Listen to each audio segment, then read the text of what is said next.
Again, the same thing I said yesterday. Super proud of our kids. Super proud of their ability to stay the course. I thought today was like yesterday, but a little bit different. I thought it was more on the defensive end. We just had to stay the course, and we just had to continue to get through the right stuff offensively and score enough points and try to make a really, really good offensive team just a little bit inefficient so that we could steal it down the stretch. And obviously that's kind of the way it worked out there. But obviously we got some tremendous individual performances, but and no offense to those performances, but none of that matters. None of that matters. What matters is the way this group stuck together, 1 through 14, and found a way to have one more point, and in this case it was 4 more points than a really good team, and earn their shot at a Big Sky Conference title. And so super proud of the entire group. Obviously super proud of these two sitting here, but it takes all of us, and we're tickled to have a chance to play for a title tomorrow. We're gonna start at the top. Danny and Mack, just how's it feel to be on the other end of some of these down here in Boise and go to celebrate with the teammates? Go ahead. Amazing. I mean, three years. Boise's not Boise. NEU's knocked us out twice, I think, in the time I've been here, and so, going out with the bang, finally getting to feel what it's like going to Chipper, it's huge. It's what you play the whole season for, and so to be playing our best during this week is nothing more I could ask for. Yeah, I think our team has competed against them for a couple years in really tough situations, and it always seems to come down to sideline out of bounds plays. Yeah, it really does. And to celebrate with our team and know we just accomplished something that was really tough and that we've been looking forward to for a while now was just really awesome. So. All right, we're gonna go right here. Mac, just the way that they play defense means they give up a lot of switches. Can you walk me through your mindset attacking that after you got the switch, and particularly on the play in the final minute where you hit that jumper to go up 2? Yeah, actually, I was really frustrated with the way that they were playing me. But I feel like we just kept on going after it. We kept on trying to find new ways to score against their switches. We hit Dani a couple times on her slid, which was should have been utilized maybe a couple times more. And then for the last shot, I don't know, it was just something that recently has developed in my game the last few games, and I just felt like it was the right time to bring that up. So yeah, it was good. Coach, you guys held a first team all-conference point guard to just 1 point tonight, and the entire rest of the AU team who wasn't named, Sophie Glancy or Nia Moran, to 11 total points.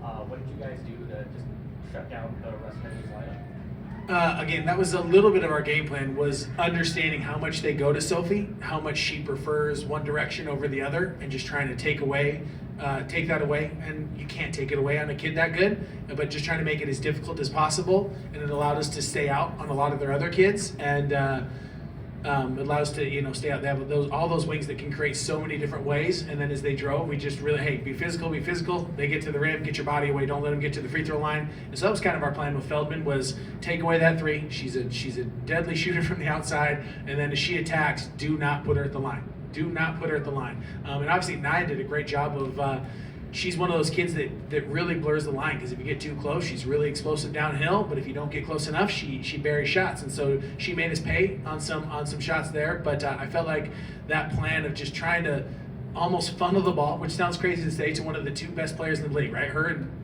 Esmeralda Morales are probably the 2 best players in the league. But it's a dangerous play to be like, hey, we're going to kind of look to get her the ball there. We're not going to double her, and we're just going to try to make it as inefficient as possible, because when she's playing well and they just have multiple scores, they're so hard to guard. And so that was a little bit of our plan there, just trying to almost get the ball there, make her inefficient, and then try to score enough on the offensive end to steal one. Can we follow up with Dani there? Because that puts you on an island a lot of time with Sophie Glancy. What was that like today? I just try to do my best.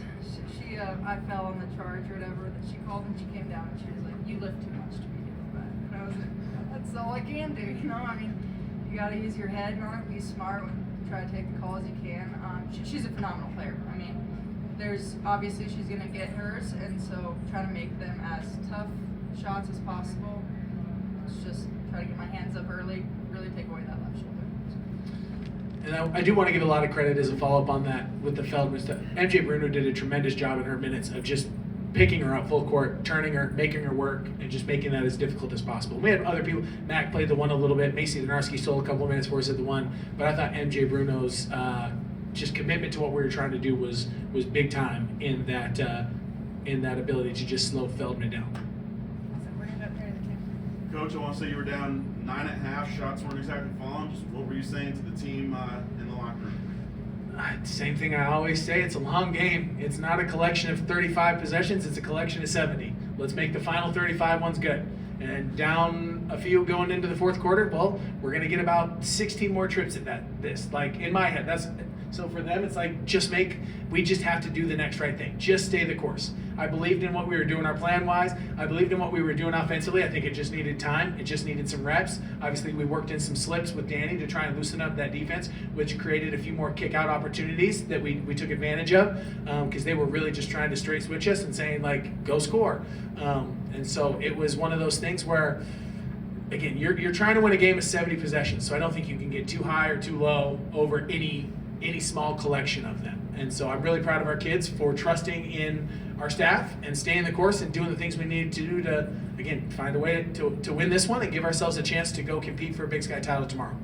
We're gonna go down here. Yeah, Dani, Coach talked about this a little bit yesterday, but I'm wondering maybe get a player's perspective on just mentality and how you guys have gotten to this point with some of the things you've had to deal with this season as a team. Yeah, I mean, pretty much we're just really looking forward to the games we have. You know, you can't look forward to the championship without winning on the first day, right? And it's hard. Our best saying this week is it's hard to beat a team 3 times, good team 3 times.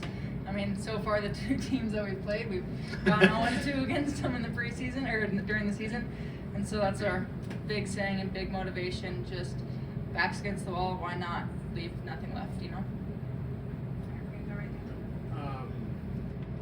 Kind of piggybacking off of that, you guys have defeated 2 teams that got you twice in the regular season. Now the big prize is a brawl of the wild against a team with 3 losses the entire year. You guys have been an emotional squad, both against Idaho and today against Northern Arizona. A little bit about what you're looking forward to with the emotion and the magnitude of a championship rivalry game for a trip to the NCAA tournament. I'll start, and then obviously these 2 can finish. There's kind of two. What's the 2 wolves saying? There's 2 wolves inside me right now, and the first one is like, golly, like this is awesome. Like what a blessing. This group gets to spend more time together and gets to play for a Big Sky title. And like how amazing, this feels a little bit surreal to be sitting here. Like, did we believe we could do it? Yes, but to have the opportunity actually in front of us is surreal, and again, a blessing that I will never forget this group and what they've done down the stretch. The other wolf is playing a really, really good basketball team that we battled at home, but then got after us really good at Bozeman. And again, one of the best mid-major teams in the country, a team that has an unbelievably strong identity and has showed that here, gotten off to fast starts. They haven't had a close 5 minutes yet. And so, do I believe in our group? Absolutely. Is it going to be a gigantic challenge? 100%. And so, I'm going to try to enjoy it for about 12 more minutes before really shifting my focus to the task that lies ahead in a really, really good Montana State team. All right, we're gonna take the last question. That was actually my question. So Perfect. last one. All right, any last ones? We're all good? All right. I think we're good. Thank y'all. Thank you so much. Thank you.